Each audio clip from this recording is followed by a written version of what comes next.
Praise the lord. దేవుని ఘనమైన శ్రేష్టమైన నామమునకు మహిమ కలుగునుగాక. ఈరోజు దేవుని వాగ్దానము, ఇశ్రాయేలును కాపాడువాడు కునుకడు, నిద్రపోడు, యెహోవాయే నిన్ను కాపాడువాడు. 121వ కీర్తన 4వ చరణము. ఈ ఉదయకాల సమయంలో మహోన్నతుడైనటువంటి దేవుడే మనందరితో మాట్లాడుతున్నాడు. ఇశ్రాయేలును కాపాడువాడు కునుకడు, నిద్రపోడు అని. ఒక్క నిమిషం ఆగండి. మీరెలా ఉన్నారు? మీ జీవితంలో శోధన, బాధ, ఆవేదనతో కష్టాలలో ఉన్నారా? ఒకవేళ భయంకర పరిస్థితుల, దిక్కుతోచని స్థితిలో ఉన్నారా? ఈ పరిస్థితులలో ఉండి బాధపడుతూ ఉన్నారా? ఒకవేళ ప్రకృతి వైపరీత్యాలను చూసి భయాందోళనకు చెందుతున్నారా?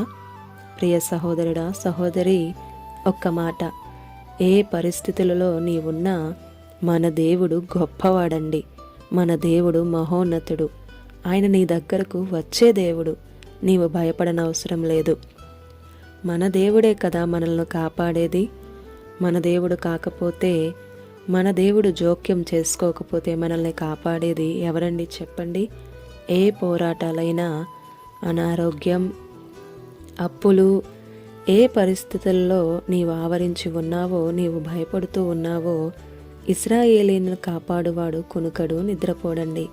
పగలైనా రాత్రైనా మేల్కొని నిన్ను, నన్ను, మనందరినీ కాపాడుతూనే ఉన్నాడు. ఏ కీడు అపాయమును రానివ్వడు. ఎందుకు అంటే అరణ్యంలో 40 సంవత్సరములు కాపాడాడు ఇశ్రాయేలీలను. పగలు మేఘస్తంభముగా, రాత్రి అగ్నిస్తంభముగా ఉండి వారితో నడిచిన దేవుడు ఆయన.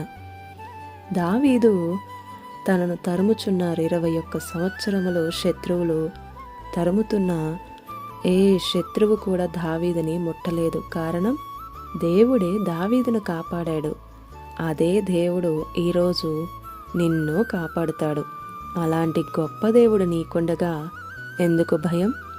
దేవుడు నీకు తోడుగా, అండగా నీ చుట్టూ ఆవరించి ఉన్నాడు.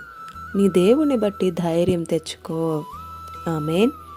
ఈ దిన వాగ్దానం మనందరి జీవితాల్లో నెరవేరాలని కోరుతూ దేవుని సువార్త పరిచర్యలో మీ సహోదరి Prasanna. God bless you. Amen.